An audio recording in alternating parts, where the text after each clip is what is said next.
எதையாவது யோசிச்சுட்டு இருக்காதடா. இந்த கேஸ் எல்லாம் ஒரு விஷயமே இல்லை. பதவி வந்துட்டா சாட்சி சொல்லக்கூட ஒருத்தனும் வரமாட்டான். இந்த கொலையை ஒத்துக்கிட்டு உள்ளே போகிறதுக்கு நான் நீன்னு போட்டி போட்டுக்கிட்டு இருக்காங்க. எவ்வளோ பெரிய வாய்ப்பு இது. ஜெயிலேருந்து வெளியே வந்தால் என்ன பேர் தெரியுமா? புரியாமல் பேசிகிட்டு இருக்க. அப்பன் சேர்மன்னா உனக்கு சம்மதம் இல்லையா? அதுக்கு கட்டின பொண்டாட்டி கையை வெட்டுவ, பெத்த பிள்ளைய ஜெயிலுக்கு அனுப்புவ.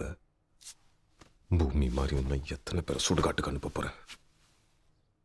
அதையே பிடிச்சி தொங்கிட்டு இருக்காத. தண்டனை கொடுக்கறதும் வீரத்துல தானே வருது.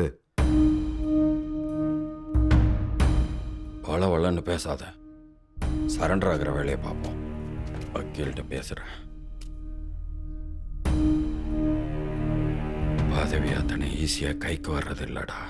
ஒரு வாட்டி கையை விட்டு போச்சுன்னா திரும்ப பதவிக்கு வர முடியாது. பொண்டாட்டியாவது பிள்ளையாவது.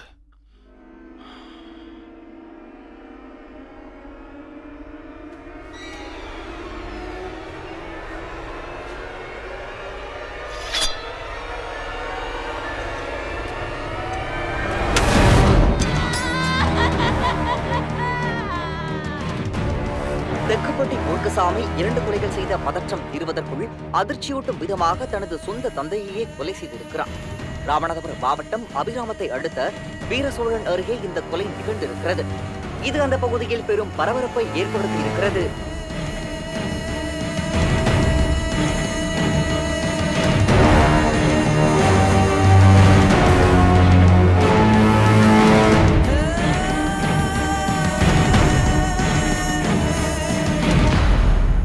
என்னடா நினைச்சிட்டு இருக்கீங்க? பச்சை புள்ள மாதிரி ஆளுங்கட்சி எதிர்கட்சின்னு விளையாடிட்டு இருக்கிறீங்க. எந்த கட்சியா இருந்தாலும் தலையில நம்ம அழகுதான் இருக்கணும். வேற எந்த சாதிக்காரனுக்கும் வழி விட்டுறக்கூடாது. நல்லவன்னு சொன்னாலும் கெட்டவன்னு சொன்னாலும் ஊரு நம்மளை பத்தி தான் பேசணும். இந்த மூர்க்கம்பைய என்ன சொல்ல வர்றான்? எவனா ஒரு சாதிக்காரனை நல்லவங்கிறான், அவனை பத்தி ஊரே பேசணுங்கிறான். நம்ம பையில சாவடி. 10 வருஷம் கழிச்சு அவனுக்கு செலவு வச்சு அவனையே கூட கொண்டாடிட்டு போவோம். சாதிக்காக சேர்த்து சாமியாயிட்டு போறான். ஆளுங்கட்சி அமைச்சர என்கவுண்டர் வாங்கி குடியா. முழுசா நாங்க அந்த ஊரை உங்களுக்கு கொடுத்தோம்ல. நீங்க அடுத்து வர்றவங்களுக்கு என்னத்தையா கொடுக்க போறீங்க? கட்சியெல்லாம் பார்க்க கூடாது, எல்லாம் ஒரே சாதி. எடா தம்பி, இந்த பூமிநாதன் கொலை கேச ஊருக்குள்ள பெருசா பேசுதானுங்களாடா? ஆமாம். ஏதோ சாதி பிரச்சனை அது இதுன்னு பேசிக்கிறாங்க. இந்த மூர்க்கம் பையலை பற்றி எனக்கு முன்னவே தெரியும். மோரட்டு பைய எம்எல்ஏ ஒரு தரம் பாய பார்த்தான். ஏற்கனவே தெரிஞ்சவன்னா அப்போ பாயிண்ட் ஆஃப் வியூ மாறுமல. அது சரி, யார் பக்கம் நிற்க போகிற நீயே? அவன் தான் செஞ்சிருப்பான். ஏல, நானும் போலீஸ்காரனா இருந்து வந்தாமல. சொந்த பிரச்சனையை கேஸோட கனெக்ட் பண்ணாத. ஏன்னா அவனை சுற்றி இருக்க நிறைய பேர் பாதிக்கப்படுவாங்கப்பா. திரும்பவும் நான் உனக்கு சொல்லுதேன், மனசில் வச்சுக்க. அடி வாங்குதவன் பக்கம்தான் நாம் நிற்கணும். அவனை அடி வாங்காமல் பார்த்துக்கிடணும். ஒருத்தனை தொட்டா தீட்டுனானுவ, ஒருத்தனை பார்த்தாலே தீட்டுனானுவ. நம்மளை தான் பார்க்கக்கூடாதுன்ற லிஸ்ட்டில் வச்சுருந்தானுவ. நாம் தடுமாறி மேலே வந்திருக்கோம். அதனால் யார் பக்கம் நிற்க போகிறோன்றத நீயே முடிவு பண்ணிக்கப்பா. மூர்க்கசாமி கேஸில் நடந்தது ஒரு ஆர்டரா சொல்லு. தெக்குப்பட்டியில் மூர்க்கசாமிங்கவன் பூமிநாதனோட நட்பா பழகுதான் சார். எக்ஸ்பிரசிடண்டாக இருந்த குடும்பம் மூர்க்கனோடது. இந்த தரம் மூர்க்கனுடைய அம்மாவை எலெக்ஷனில் நிப்பாட்ட முடிவு பண்ணுதாங்க. இதுக்கு நடுவில் பூமிநாதனோட வாய்ஸ் ரொம்ப ஜாஸ்தியாக இருக்கவும் எங்கே அவன் இருந்தான்னா அம்மாவால் ஜெயிக்க முடியாதுங்கிறதுக்காக மூர்க்கசாமி பூமிநாதனை கொல்லுதான் சார். அப்பாவையே சொந்த அப்பாவையே கொல்றான். எனக்கு அந்த முனிராஜு மேலேயும் டவுட் இருக்கு. நம்ம ரைட்டர்ஸுங்க நாவல் ரைட்டர்ஸுக்கே டஃப் கொடுக்குறீங்க. ரூமுக்குள்ளே உக்காந்து ஆர்டர் போட்டுட்டு இருக்கா இவனுக்கெல்லாம் என்ன தெரியும்னு பார்க்குறியா? 2 டன் ஏசி போட்டிருக்கேன், ஆனாலும் மண்டைக்குள்ள உள்ள சூட்டை குறைக்க முடியல.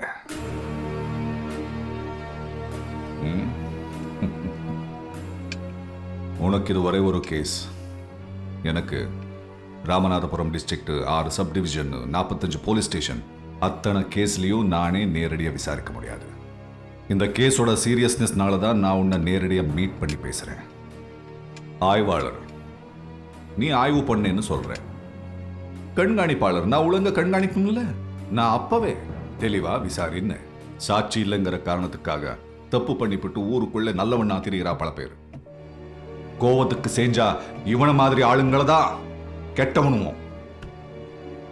மூர்க்கே ஒளிஞ்சு தெரியல, எதையோ முடிச்சுட்டு வரணும் தான் நினைக்கிறா. போஸ்டர் ஒட்டுறதுல ஒரு தப்பு நடந்தது, ஞாபகம் இருக்கா? அந்த கேஸ் நீ கரெக்டா ஹேண்டில் பண்ணியிருந்தா இத்தனை கொலையும் விழுந்திருக்காது, கலவரமும் நடந்திருக்காது. மூர்க்கனுக்கு என்கவுண்டர் கொடுத்துட்டாங்க.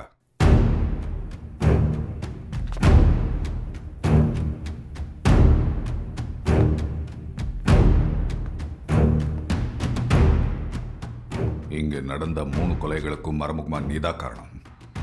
இன்னொரு கொலை பண்ண உங்களுக்கு பர்மிஷன் கொடுக்குது. உங்களுக்கு தண்டனை எல்லாம் கிடையாது. சரி போ,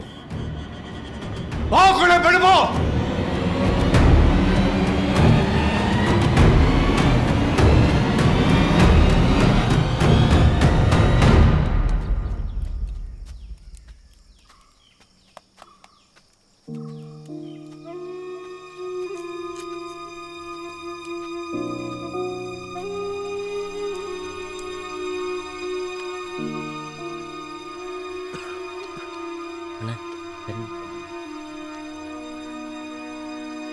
என்னம்மா?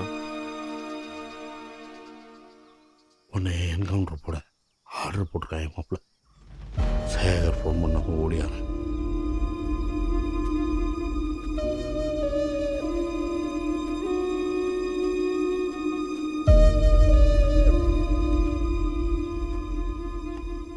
நல்லதை விட கெட்டது வேகமாக நடக்குது.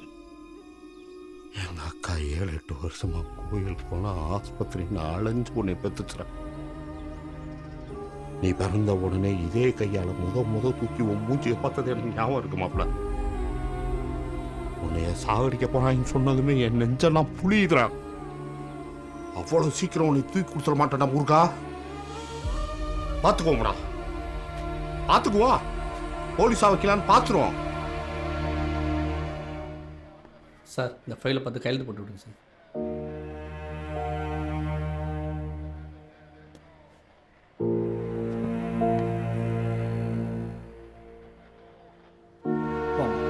சரி சார்.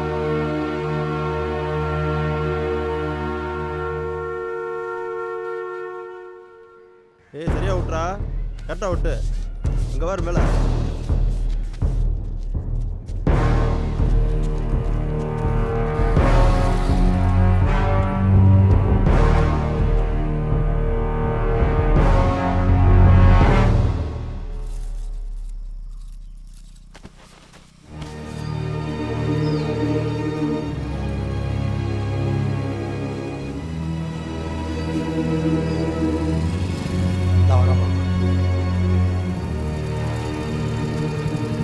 எதுக்கே அவளை இங்கே கூட்டு வந்த? போலீஸ்காரங்க எவனுக்கும் தெரிஞ்சு அவளை டார்ச்சர் பண்ணுங்கிறியா? மாப்பிள்ள, எல்லா உண்மையும் சொல்லிட்டேன். பார்த்தே ஆன்னு நிற்கிது. என்னொன்னு சொல்கிறேன்.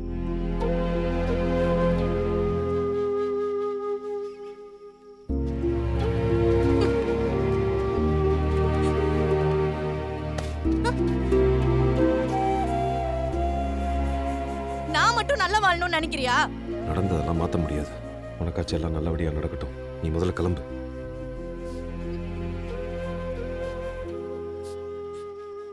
போடி. ஓ, போடின்னு மட்டும் உரிமையா சொல்ற? அது மட்டும் இன்னும் மனசுல அப்படியே நிக்குதோ?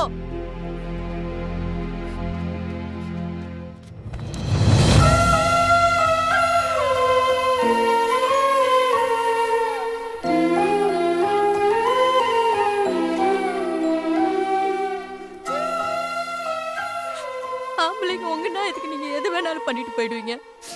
பொம்பளைங்க எங்க நாயத்தை எங்கடா போய் சொல்றது? அடுத்து என்ன நடக்கும்னு கூட தெரியல. ஆனா கடைசி வரைக்கும் ஒரு முத்தம் கூட குடுக்கலன்னு இருந்துடக்கூடாதுல.